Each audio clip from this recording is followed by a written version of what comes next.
Welcome to overall electrical world YouTube channel.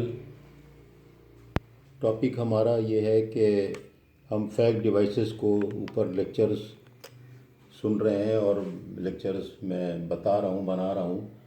तो अब छोटे छोटे हम ये देखते हैं कि अगर कोई हमारे पास फैक डिवाइस है, छोटी से छोटी या बड़ी से बड़ी, तो हम उसकी देखेंगे कि उसका इक्विवेलेंट सर्किट में कैसे शो करते हैं। क्योंकि कोई बाज़ किताबों में आपको इक्विवेलेंट सर्किट दिखाएंगे और बाद में नहीं भी दिखाएंगे, अलग अलग तरीके से बयान करते हैं।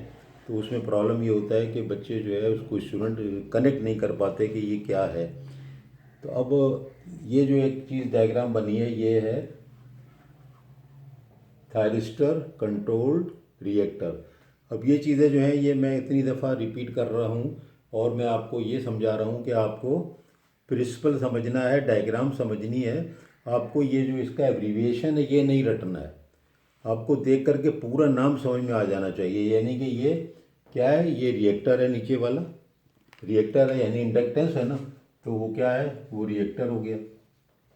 अगर कैपेसिटर होता तो कैपेसिटर होता। रिएक्टर के क्या मतलब होता है, इंडक्टेंस होता है। अब इसके बाद ये जो बीच में चीज़ लगी है बाय डायरेक्शनल स्विच, ये असल में वो है, वही है जो थायरिस्टर स्विच कहते हैं, थायरिस्टर स्विच। ठीक है। और ये जो सिंबल बने हुए हैं ये थायरिस्टर के सिंबल है। पावर इलेक्ट्रॉनिक्स में आप लोगों ने पढ़ा है, बहुत सीनियर इंजीनियर जो उन्होंने तो नहीं पढ़ा। हमारे कोर्सेज में तो पावर इलेक्ट्रॉनिक्स का सब्जेक्ट ही नहीं था, किताबें ही नहीं थी। और ये जो है बस बार है।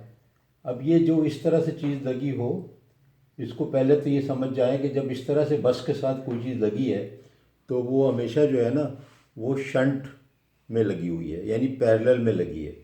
एक पावर सिस्टम में चीज़ों को दिखाने का तरीका यही है कि अगर कोई पावर सिस्टम या कोई इलेक्ट्रिकल नेटवर्क में इस तरह से दो बसों के दरमियान में लगी है चीज़, कोई भी चीज़, तो वो क्या चीज़ है, वो चीज़ जो है उसके सीरीज़ में असल में लगी है। अब जैसे कि आपको सीटी दिखाते हैं तो सीटी आपको इस तरह दिखाते हैं ना कि ये लाइन जा रही है और ये सीटी लगी है, तो ये सीटी असल में सीरीज़ में लगी है।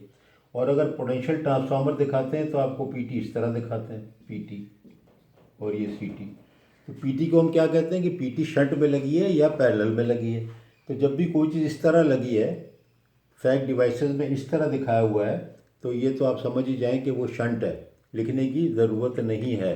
वैसे भी आप देखेंगे कि जब आप फैक डिवाइसेस की टर्मोलॉजी को देखेंगे और अपना अपना समझ जाएंगे, मैं रटने को इसीलिए मना कर रहा हूँ, तो आपको खुद पता चल जाएगा कि जहाँ पर शंट की बात हो रही है, शंट डिवाइसेस फैक्ट्स की फ्लेक्सिबल एसी टेक्नोलॉजी में, वहाँ पर वो शंट का लफ्ज़ का एब्रीवेशन इस्तेमाल नहीं हो रहा है। यानी कि TCR, थायरिस्टर कंट्रोल्ड रिएक्टर। अब इसमें ना एस तो है ही नहीं, तो कैसे पता चलेगा। एस का नहीं होने का मतलब ही यही कि वो शंट हो गया। क्योंकि आप देखें कि जहाँ जहाँ भी एस लगा हुआ है, जैसे मैं कहूँ TSR, तो ये हो जाएगा थायरिस्टर स्विच्ड रिएक्टर, इसमें भी कुछ बना आया। लेकिन जैसे मैं कहता हूँ कि TCSR, thyristor controlled series reactor, तो अब ये देखें ना, ये जब भी सीरीज़ का लफ्ज़ आता है तो सीरीज़ होता है, सीरीज़ का लफ्ज़ नहीं आता आम तौर पे। आप हो सकता है एक आध इसमें वो ट्रिपल एस वाला जो है वो भी सीरीज़ में होता है। और शर्ट में आप जितने भी देखेंगे ना, स्टैटिक वार कैपेसिटर, SVC, सेटकॉम, और इस तरह से आप अल्फाज देखेंगे।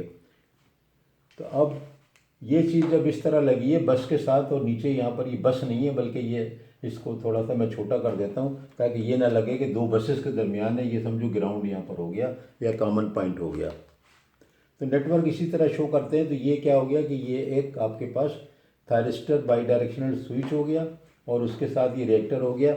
ये जो पूरा कंप्लीट सेटअप है यहाँ से यहाँ तक, ये सारा जो कुछ होता है इसको हम कहते हैं असल में ये TCR।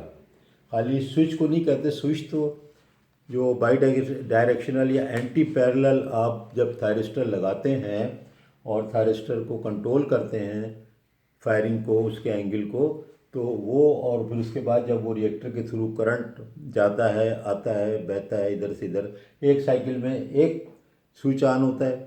यहाँ से अगर पॉजिटिव है तो ये पॉजिटिव यहाँ से ऐसे करंट फ्लो होगा। जब नेगेटिव साइकिल आ गया तो फिर करंट उल्टा इसमें फ्लो हो जाएगा।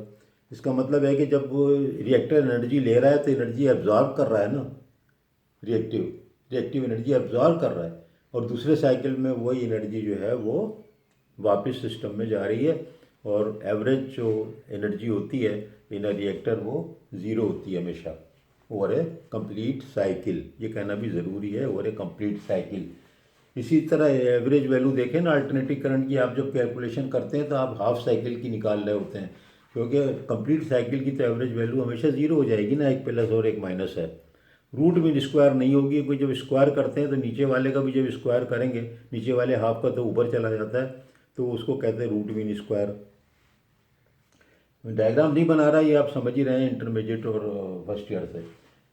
इसका इक्विवेलेंट सर्किट सिंपल ये है कि एक रिएक्टर में आप एक एरो शो कर दें बीच में, और उस एरो में से ये जाहिर हो जाएगा कि ये क्या चीज़ है, ये एक रेगुलेटेड टाइप का रिएक्टर है। यानी ऐसा एक रिएक्टर है जिसकी थ्रू करंट आगे पीछे या उसकी वैल्यू कम ज़्यादा या उसकी एनर्जी कम ज़्यादा की जा रही है किसी तरीके से, और वो तरीका जो है वो सिर्फ यही है जो कि फ्लेक्सिबल एसी ट्रांसमिशन सिस्टम में हम पढ़ते हैं कि आप यहाँ पर स्विचेस लगा करके इसके अंदर जो है करंट कम और ज़्यादा को कंट्रोल करते हैं, और करंट कम ज़्यादा कंट्रोल करने का मतलब भी ये हो जाएगा कि उसके अंदर की एनर्जी कम और ज़्यादा हो रही है। तो ये मैं एक फंडामेंटल प्रिंसिपल भी इसमें समझा रहा हूँ, और मैं उसका इक्विवेलेंट सर्किट भी आपको बता रहा हूँ कि ये इसका इक्विवेलेंट सर्किट है। ये जो है ये एक ब्लॉक डायग्राम कह लीजिए, और ये जो है इसका इलेक्ट्रिकल इक्विवेलेंट सर्किट है जो कि आप सर्किट में बनाते वक्त दिखाएंगे ये वाला। और ये जब दिखाएंगे जब आपको फैक्ट डिवाइसेस का कोई ब्लॉक डायग्राम बनाने को कहे, या पढ़ा रहे हों, या आप खुद पढ़ के समझ रहे हो, और या डिवाइसेस को समझना है, तो इस तरह का आप सिंबल बनाएंगे। तो इस तरह की चीज़ें बहुत सी लगाते हैं, एक से ज़्यादा भी लगती हैं एक सिस्टम में। तो जैसे जैसे फैक्ट डिवाइसेस को इन डेप्थ जाएंगे हम, तो इंशाल्लाह उसको कंसिडर करेंगे। लेकिन इन चीज़ों को आप किस्तों में, टुकड़ों टुकड़ों में, छोटे छोटे वीडियो में भी देख रहे होंगे, देखेंगे, और ये भी देखेंगे कि 20-20 मिनट की, 25 मिनट की भी इसमें वीडियो लेक्चर मैंने बनाए हैं, क्योंकि मुझे चीज़ को तफसील से समझाना है। किताब में बड़े मुश्किल तरीके से दिया होता है, वो समझ में आता नहीं आसानी से, तो इसलिए मैं इसको टुकड़ों टुकड़ों में और फिर मिला करके कंप्लीट भी एक कंसेप्ट क्लियरेंस के लिए मैंने वीडियो अपलोड किए हैं बहुत से। और ये फैक्ट डिवाइसेस जो है लेटेस्ट चीज़ है, इसको प्लीज़ लोगों को बताएं, ये आपके मुल्क से बाहर और इंटरव्यू देने में काम आएगी। पाकिस्तान में भी इतना यूज़ नहीं है, लेकिन मालूम होना चाहिए।